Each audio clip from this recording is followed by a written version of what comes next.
Hey everyone, it's Ben Hardy here, and in today's video we're going to be comparing the newly redesigned Chevy Silverado 1500 to the previous version of the Chevy Silverado 1500 known as the Limited. Before we get in this video, I do want to mention that my car buying course is for sale. Link to that in the description down below if you want to save time and money the next time you purchase a car.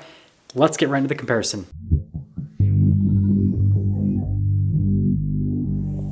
Start things off with this comparison. So under the hood of the previous version of the Silverado, we have a naturally aspirated 5.3 liter V8 that goes through an 8-speed automatic transmission. Power outputs are 355 horsepower and then 383 pound-feet of torque. And I do need to mention this gets slightly worse fuel economy compared to the newer iteration of this powertrain. So under the hood here, still 5.3 liter V8, still same power outputs, 355 for the horsepower, 383 for the torque, but we have a 10-speed automatic transmission. So they've pretty much gotten rid of the 8-speed for the 5.3 V8 in the Silverado, which I think is a huge improvement. And again, it helps it get slightly better fuel economy, shift times are better, all that fun stuff. Now, going over the previous version of the Silverado, you can see here from a front end perspective, you've got that raised part on the hood. Notice the Z71 badge on the side. And then coming down to the lights, we do have the LED reflector lights for the headlights. You can see the accenting there off to the side. And then notice it's body painted there in the center with the Chevy bow tie that's blacked out. And then notice kind of the blacked out accenting there. Body painted bumper. Got the toe hooks on the front end with the fog lights there at the bottom, then the air dam at the very bottom. And, you know, overall, it's a good-looking truck between the accenting from the LED lights and then also, again, all the body-painted accents. Now, going from that to the new version of the Silverado, and these are both RSTs, by the way. Notice here, center of the hood still raised, so the design on the hood, right, that's pretty much unchanged. But you guys can go from that to the lights. See, this is where the biggest change is. So notice the LED accent light looks a little bit different. The headlights, they're projector bulbs instead of reflector bulbs. And then notice also with the LED accent light below it, the accenting is a little bit different. It's kind of like a interesting, they both have like vented accenting, but this just looks a little bit different. Notice still body painted there in the center, still have the blacked out portion there in the center with the Chevy bow tie as well. And then you can see toe hooks there at the bottom, but no fog lights. Don't see those. That's kind of interesting. But yeah, kind of a little bit. And then also notice the little hood scoop thing right there at the hood. It was kind of, it's very small, but you can see it. Anyways, we've got all-terrain tires here on this one because again, Z71, 18-inch wheels. I notice with the silver there on the outside of the wheel, and then you've got the metallic gray on the center.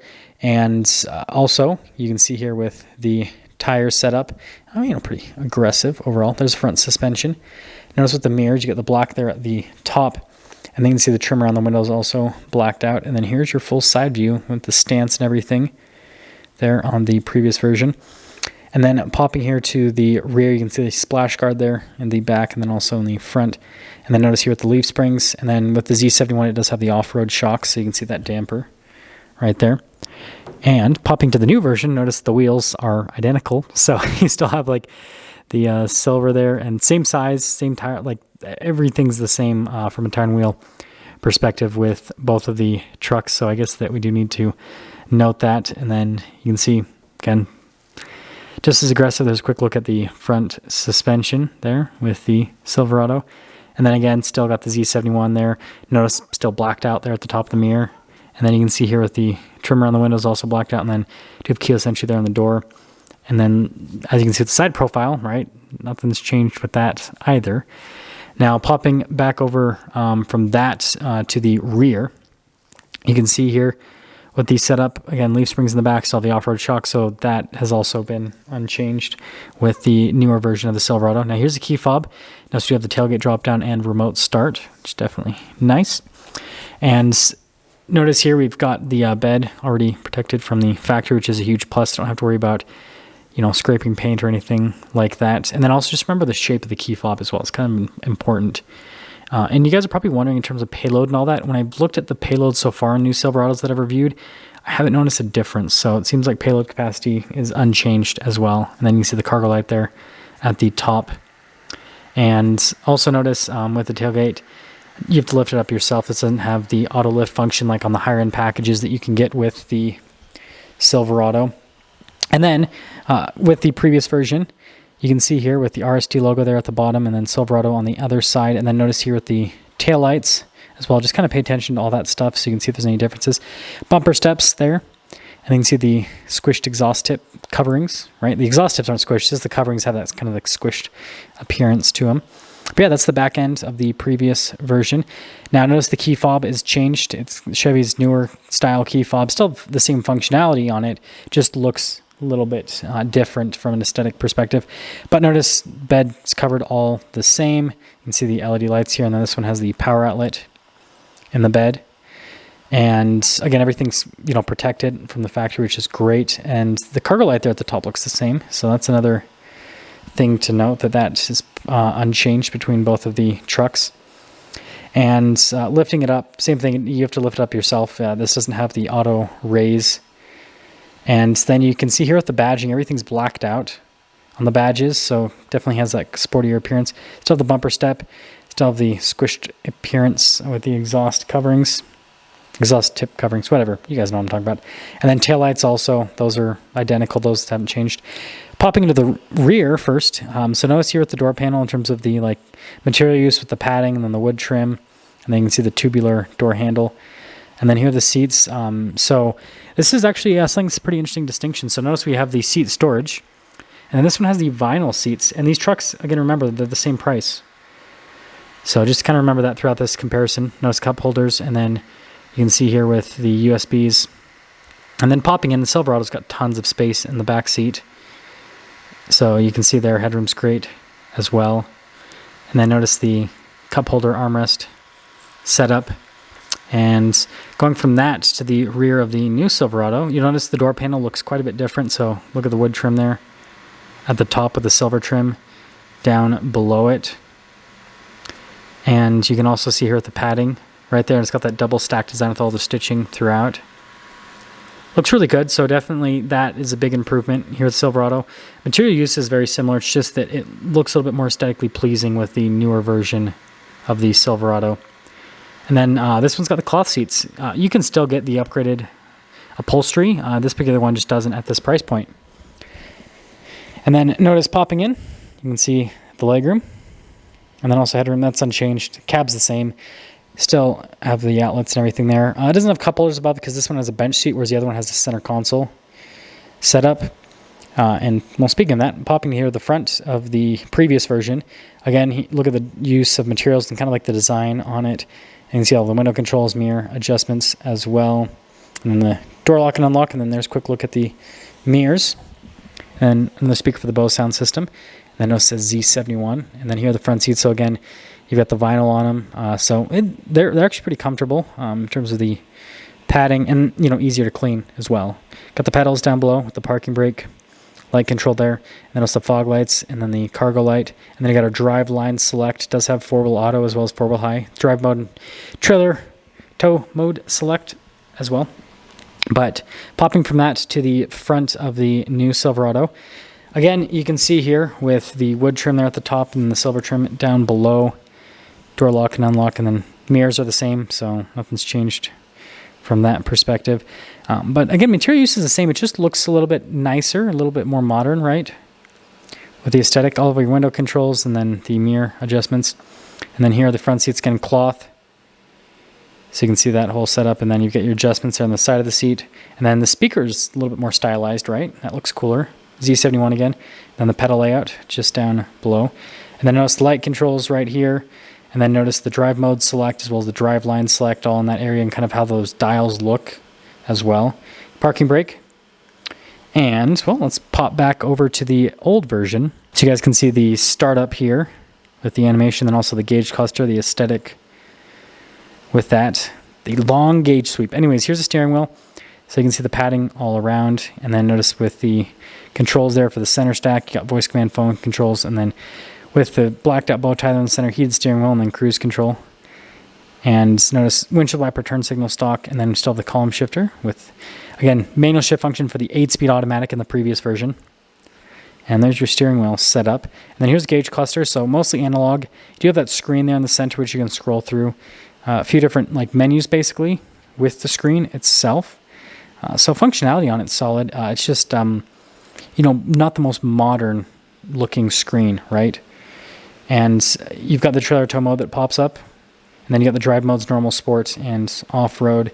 No animations or anything. And then here's the infotainment system. So you can see the backup camera. Resolution's great, and it does have the trailer tow mode with the line. And also, just overall, it's a good camera system. As for the infotainment system, response time's great. It's got Android Auto and Apple CarPlay. It's easy to use, and it's other than its size, it's a great modern infotainment system.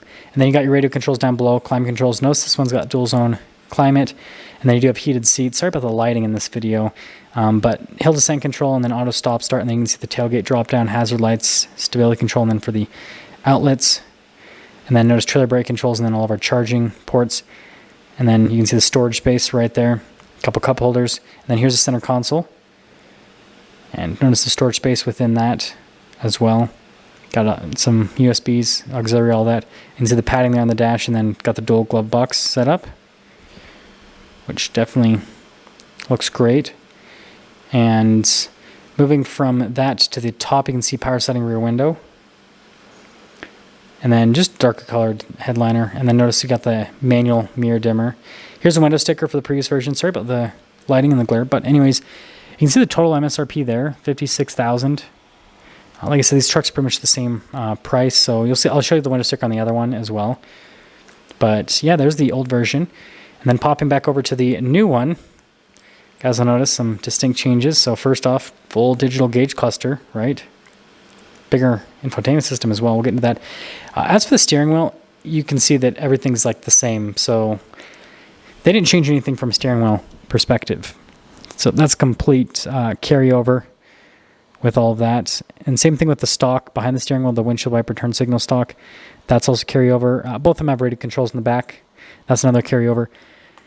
So there's a lot of stuff that carries over. And then again, column shifter, except it's paired to a 10-speed versus an 8-speed automatic transmission.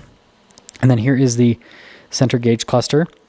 So you can see here, just looks a lot more modern. And then notice you get little animations for the drive modes. Notice got the normal, tow haul, and then we do have the sport, and there's the off-road mode.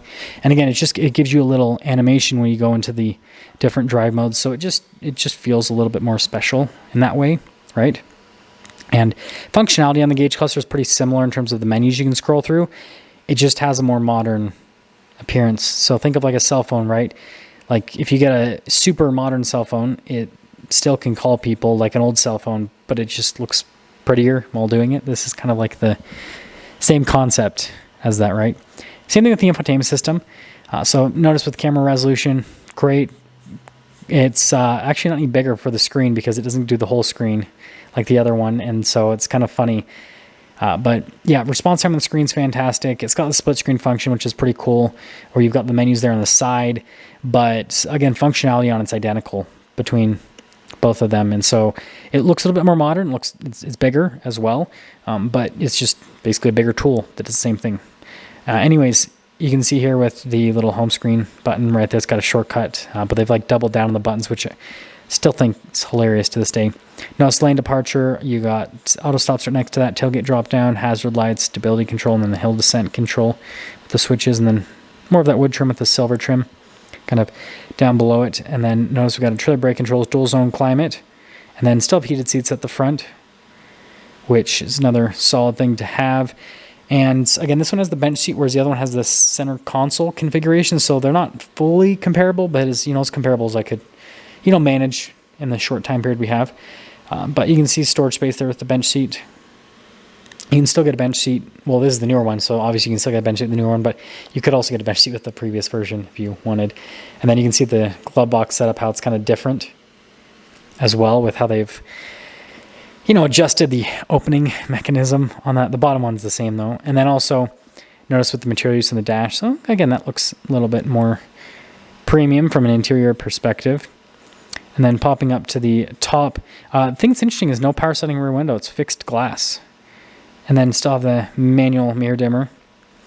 And then, yeah, here's the window sticker. So you can see, so if you guys are wondering, if you're looking at 22, it'll say LTD for limited if it's the old body style, and it'll just say Silverado whatever package if it's a new body style. It won't say LTD on it. If you guys are looking at a truck on the lot and you can't figure out if it's new one or the old one, that's a quick shortcut with the window sticker. But here's all the equipment on this one. So you can see again, $56,000 for the sticker price. So they're pretty much the same price. And yeah, that'll get me into summing things up with the trucks and, finalizing things with this comparison. Should you get the new one or should you just get a limited version of the old one? And it's just going to depend, right? So with the styling, they both look very similar. There are some distinct style cues on the new one on the exterior, but it's very minimal. So if you're just looking at this from a stylistic purpose, is the new one worth it on the exterior? They look the same pretty much, especially to someone who doesn't know anything about trucks. Interior. Now this is where things do change quite a bit. The interior on the new one is nicer, but again, for you to get a similar interior, like to get those vinyl seats and everything, you do have to pay a little bit more money with the new one. So there's a price increase, right? And then on top of that, I'm sure that dealerships are going to sell the new body style for more than they're going to sell the old body style for, right? So there's probably a bigger price discrepancy than, just in window sticker price, right? And then, other interior elements, right? Do you care about the bigger infotainment system? Do you care about the full digital gauge cluster? If not, well, the new one's probably not worth it. You should probably just get a limited version with the previous body style, because towing capacity is the same, and performance is pretty much the same. Again, the 10-speed does make the performance a little bit better, right? Fuel economy is going to be a little bit better, acceleration feels a little bit better, but it's not like a night and day difference. It's just it's an improvement in the right direction is the best way to look at it. So ultimately, like I said, depends on what you're looking for. If you don't care about having a slightly nicer interior and you don't care about the nicer tech with the new one, then the old one's going to save you a little bit of money, and that's going to be the one to go for.